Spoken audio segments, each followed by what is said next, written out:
நண்பர்களே, இன்னைக்கு நம்முடைய பதிவுல யார பத்தி பார்க்க போறோம்னா, நெருப்பின் குணாதிசயம் கொண்ட மேஷராசி நண்பர்கள் தாங்க.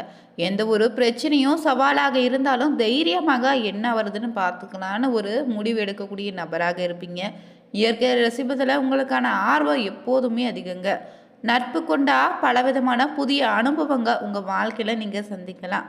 மேலும் உடல்ல பல ஆற்றல்கள் இருக்குது. அவங்களுடைய சோம்பேறித்தனத்தால் வீணாக்கிடுவீங்க. மேலும் பிடிவாத குணம் உங்களுக்கு சற்று அதிகங்க.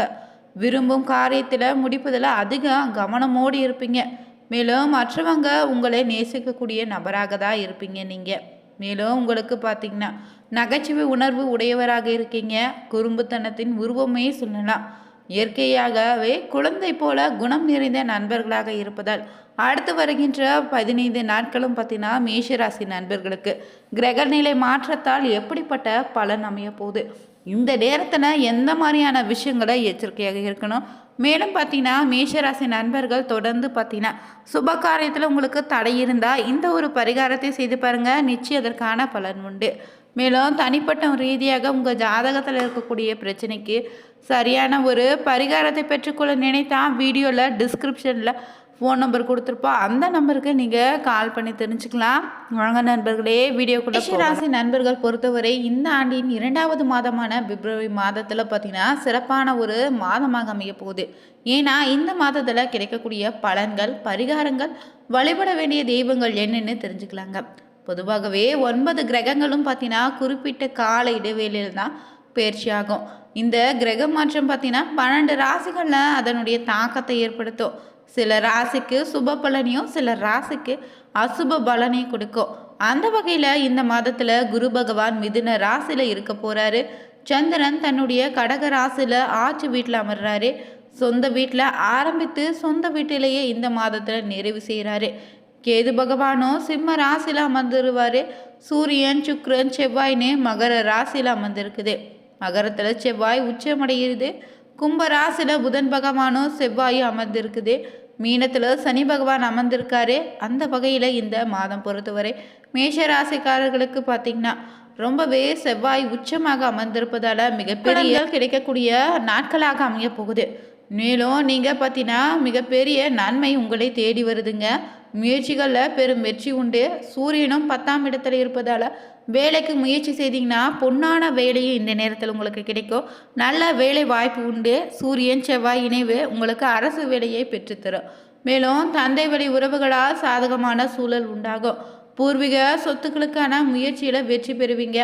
பூர்வ புண்ணியாதிபதினு சொல்லக்கூடிய சூரியனும் 10, 11ஆம் இடத்துல அமர்வதால் நல்ல வேலை இனி கிடைக்கும். சொத்துக்களும் இனி கிடைக்குங்க. அரசு துறையில் வேலை செய்தீங்கன்னா பதவி உயர்வு, சம்பள உயர்வு உண்டு. நல்ல வேலை மாற்றங்களும் உண்டு. அற்புதமான ஒரு காலகட்டமாக இருக்க போகுது. இடமாற்றம் இந்த நேரத்தில் உங்களுக்கு இருக்குங்க. உயர்ந்த பதவி, சம்பள உயர்வு உண்டு. பெண் குழந்தைகள் பிறக்கக்கூடிய மேஷராசினருக்கு மிகப்பெரிய யோகம் உண்டுங்க. அஸ்வினி நட்சத்திரத்தை சேர்ந்தவங்களுக்கு இந்த நேரத்தில் நட்புக்களை ரொம்ப கவனமாக இருங்க. பரணி நட்சத்திரத்தில் இருப்பவங்க பெண்களுக்கு நல்ல வேலை வாய்ப்பு கிடைக்கும். கணினி துறையில் வேலைகள் கிடைக்க வாய்ப்பு இருக்குது. மேலும் இந்த நேரத்தில் திருமணம் ஆகாதவங்களுக்கு திருமண உறுதியாகக்கூடிய யோகம் இருக்குது. கிருத்திகை நட்சத்திரக்காரர்களுக்கு அரசு வேலை கிடைக்கக்கூடிய யோகமும் இருக்குது. அப்பாவுடைய சொத்துக்கள் இந்த நேரத்தில் கிடைக்கும். குழந்தை பாக்கியம் இல்லாதவங்களுக்கு இந்த காலகட்டத்தில் கண்டிப்பாக குழந்தை பாக்கியம் உண்டு. குரு பகவானும் 3ஆம் இடத்துல இருப்பது உங்கள் முயற்சிகளை நல்ல பலனை தருவார். அதே போல் உங்களுக்கு சாதகமாக 15 நாட்களும் இருக்க போகுதுங்க. சளி தொந்தரவுகள், மூச்சு, வயிறு, வாயு பிரச்சனை, மூட்டு வலி போன்ற பாதிப்புகள் ஏற்படுவதற்கு வாய்ப்பு இருப்பதால் உடல் ஆரோக்கியத்தில் ரொம்ப நேரத்தில் உங்களுக்கு பார்த்தீங்கன்னா காத்திருந்தவங்களுக்கு அதிர்ஷ்டம் நிறைந்த வாய்ப்பு தேடி வரப்போகுது. பூர்வ புண்ணிய ஸ்தானமான ஞான மோட்சக்காரகன் சஞ்சரித்தாலும் லாபாதிபதி சனி லாபஸ்தானத்தில் ஆட்சியாக இருப்பதால், யோகக்காரகன் ராகுவும் லாபஸ்தானத்தில் சஞ்சரிப்பதால் வருமானம் இனி அதிகரிக்கும். நீண்ட நாள் கனவுகள் இனி நினைவாகவும், தடைப்பட்ட வேலைகள் நடந்தேறும். குடும்பத்தில் இருந்து வந்த சங்கடம் இனி விலகும். அதே போல் உங்களுக்கு பார்த்தீங்கன்னா இந்த நேரத்தில் வேலை வாய்ப்பிற்காக காத்திருத்தவங்களுக்கு தகுதியான வேலை கிடைக்குங்க.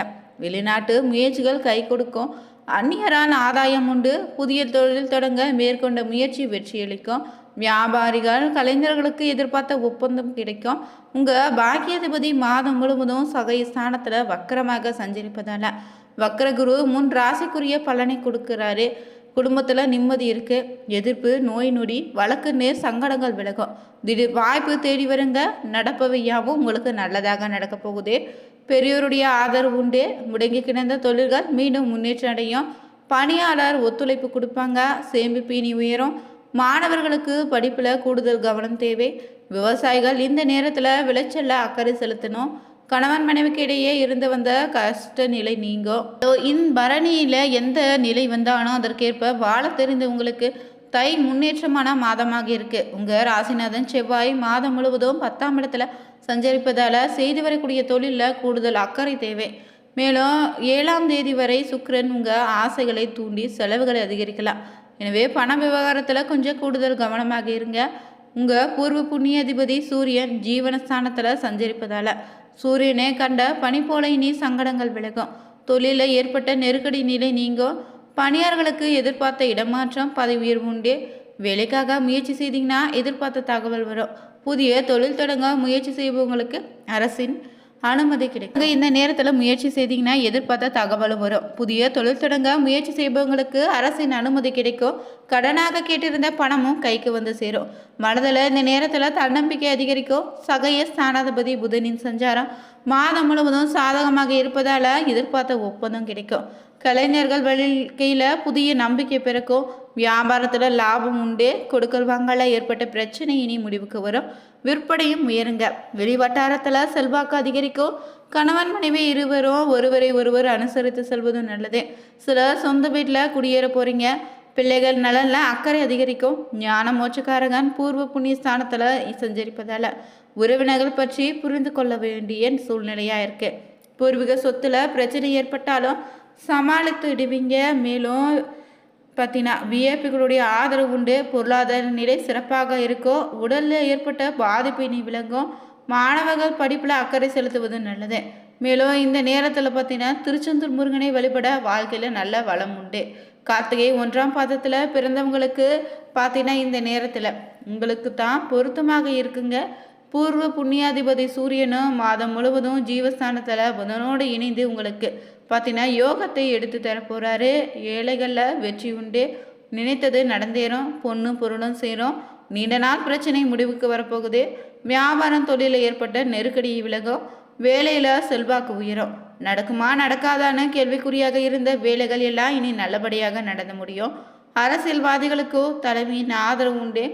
லாபஸ்தானாதிபதி சந்திரனுடைய சஞ்சாரம் உங்களுக்கு ராகுவின் செல்வாக்கை உயர்த்துவார். பொருளாதார நிலை மேம்படும். இதுவரை இருந்த நெருக்கடி அனைத்து முறையும் எதிர்பார்த்தா பணமும் கைக்கு வந்து சேரும். திடீர் வாய்ப்பால் உங்கள் நிலை இனி மாறும். எதிர்பார்த்தா ஒப்பந்தமும் கிடைக்குங்க. கையில் பணம் புழங்கும். தொழிலை விரிவு செய்யக்கூடிய எடுத்த முயற்சியில் பார்த்தீங்கன்னா சாதகமான பலன் உண்டு. தனியார் நிறுவன ஊழியர்களுக்கு அதிர்ஷ்டம் தேடி வரப்போகுது. எதிர்பார்ப்பு பூர்த்தியாகும். பணியாளர்களுக்கு மேலதிகருடைய ஆதரவு உண்டு. வெளிநாட்டு முயற்சிகளை சாதகமான பலனை பெறுவீங்க. விவசாயத்தில் கூடுதல் கவனமாக இருங்க. லாபம் அதிகரிக்கும். 5ஆம் இடத்துல கேது சஞ்சரிப்பதால் மாணவர்கள் படிப்பில் அக்கறை செலுத்துவதும் நல்லது. பார்த்தீங்கன்னா மேஷராசி நண்பர்களுக்கு 15 நாட்களும் கிடைக்கக்கூடிய பலன்கள் எப்படி அமைய போகுதுன்னு தெரிஞ்சுக்கொண்டோம். மேலும் மேஷராசி நண்பர்கள் சிலர் பார்த்தீங்கன்னா ரொம்பவே வருத்தப்படுறீங்க. என்ன ஒரு முயற்சி செய்தாலும் தொழிலில் முன்னேற்றம் இல்லை. வீட்டில் நிம்மதியே இல்லை. குடும்பத்தில் பார்த்தீங்கன்னா ஒற்றுமை இல்லைன்னு வருத்தப்படக்கூடிய நபர்கள் பார்த்தீங்கன்னா முருகனை வழிபடுவது சிறப்பான பலனாக இருக்குங்க. மேஷராசி நண்பர்கள் செவ்வாயை அதிபதியாக கொண்டிருப்பதால் உங்களுக்கு பார்த்தீங்கன்னா முருகப்பெருமானே செவ்வாய்க்கிழமை நாளில் நெய் தீபம் ஏற்றி வணங்கி வர உங்களுக்கு இருக்கக்கூடிய பிரச்சனைகள் படிப்படியாக விலகிடும்.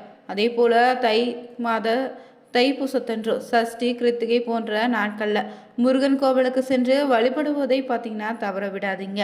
ரத்தம் செவ்வாய் பகவானின் ஆதிக்கம் நிறைந்ததுன்னு சொல்லலாம். அதே போல் வருடத்திற்கு ஒரு முறையாவது ரத்த தானம் அளிப்பது சிறப்பான பலனை ஏற்படுத்தி தரும். அசைவ உணவு உண்பவராக இருந்தீங்கன்னா செவ்வாய்க்கிழமையில் உண்பதை தவிர்த்துடுங்க.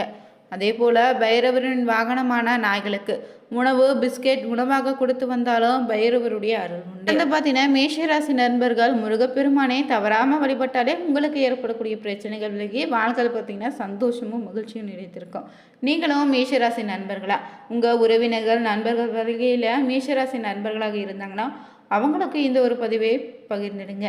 வீடியோ பிடிச்சிருந்தா லைக் பண்ணுங்கள், ஷேர் பண்ணுங்கள், கமெண்ட் பண்ணுங்கள். மறக்காமல் நீங்கள் வேலை இருக்க பயமே சேனலை சப்ஸ்கிரைப் பண்ணிவிட்டு கூடவே இருக்க பெல் பட்டனை கிளிக் பண்ணிக்கோங்க. Thank you viewers.